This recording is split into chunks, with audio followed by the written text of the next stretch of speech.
Enterprise TV, a tradition of truth.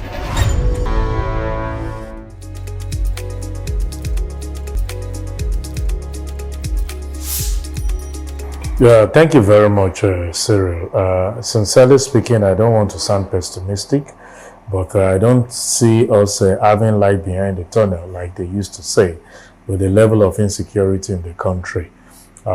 If you look at the economic implication of traveling by air, flights, some of us are privileged where we started working to travel to some areas as low as 18,000 return ticket, 21,000. And my last trip to Abuja cost about 240,000 a return ticket. So the program I went for, we had several people came around by road, and it was like you are gaming waters, not risking some of the things. There are basic and fundamental things that I consider that is actually wrong. The way average Nigerian is being impoverished in such a way that they are not empowering themselves, it leads to criminality. Even when you look around in our vicinity, people that are meant to be doing field works are now laying their ends to start attacking people, all because they want to survive. You preach against it, you can speak against it, but the reality on ground is somebody just needs a survivor to make an ends meet. And the only way you can resort to is to attack you. They attack in your vehicle, they attack you. That's even within the states. And it starts from there. When you succeed today, you come out, you attack an individual, and you're able to get for yourself few money to actually feed yourself. What will be the next thing? You come out the next day, get sophisticated. And that's why we've gotten to where we are, where individual can risk their life. I'm sure people go as far as even attacking security agencies that are actually on the road, on the highway. So how can you risk that kind of a thing if you have not just signed up to say it's either I win or I lose? And I consider that as outright failure on the part of the government, because when you look at our constitution, section 14 subsection 2 say it's the primary responsibility of the government to actually give security and better welfare of the people. These two move hand in hand. If there is no better welfare regime, definitely insecurity is inevitable, because it is when people are comfortable, and that's where I feel they got that slogan to say an idle man is devil's workshop. So when you don't have anything doing, you definitely tend towards criminality. And even have this to say, you are talking of the people that are hijacking buses on the road. Do you know that we now even have bandits in offices? When you give certain work outside, what everybody, because their take home cannot take them to the bus stop. So everybody look for shortcuts. We are a lodge in Abuja. I had to raise a flag and I said, how can I want to get food? I ordered for food and the waiters are asking me to pay into their personal account that they will do reconciliation. I consider that a control lapses. And I said, no, that will not happen. And I raised the eyebrow and they are like, who is this man from this? So when they get such money, two things are bound to happen. It's either they are shortchanging the guest.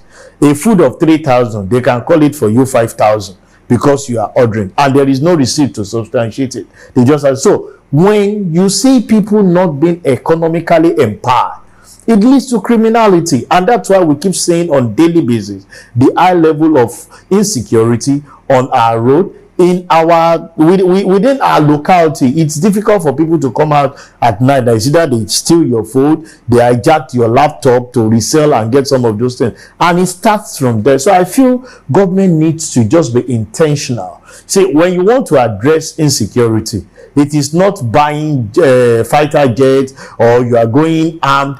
It's about correcting an aspect, empowering the people. When people are empowered, definitely nobody wants to take that part of saying that the next thing he needs to do is to go and risk his life, hijack bus on the road, not even knowing whether those people that is going to hijack ask those ammunition or not. But when he has something doing, that's what he will be proud to do that particular thing. And I think to crown it all, it speaks to our value proposition as a nation. Now we've lost it because what we all celebrate is money. Somebody goes out, come buy vehicle. You're saying a young boy of less than 20-something buying a vehicle for 40-something million. Nobody's asking questions. So we must go back to how we can reorientate the mind of the younger generation. Because when you look at the class of people carrying out this, they are in their their 20s to 30s, you know, perpetrating some of these ills. And you discover some of them are graduates. They've gone to school, studied art, and they are not having anything to show forth for it. So what do you expect them to do? They go ahead to feel like, let's just enjoy it. Somebody that is actually driving a sophisticated car, forgetting, I read something, it looks very funny, but I feel it's right.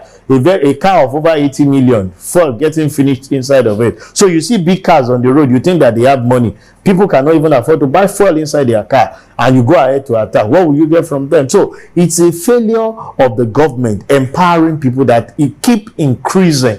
And if those areas are not addressed with what we are saying, like I told someone, I know the price I bought fuel before I left Lagos for Abuja. I know the price I bought it yesterday when I came back to fill my car. So how can you continue with that kind of attitude and expect people not to go into criminality, attacking innocent people? You know, kidnapping will continue to go on the other, because people just want to look for the shortcut to get that money so that they will be relevant. I'm even scared of it because we are entering into the Yuletide season now. From this period, November, December, people that have not worked from January are now galvanizing how they will get funds to go and lavish, because that's the only language you understand. If you go to your village now during this Yuletide period and you decide to play low-key, they will feel that you are actually going through some suffering. When do we move and reorientate our mind towards having that premonition of which we grew up with? Value proposition to say, no, it's not about money, but it's about what you can give even to your people. If that is not addressed, I have my fears that the level of insecurity will continue to increase.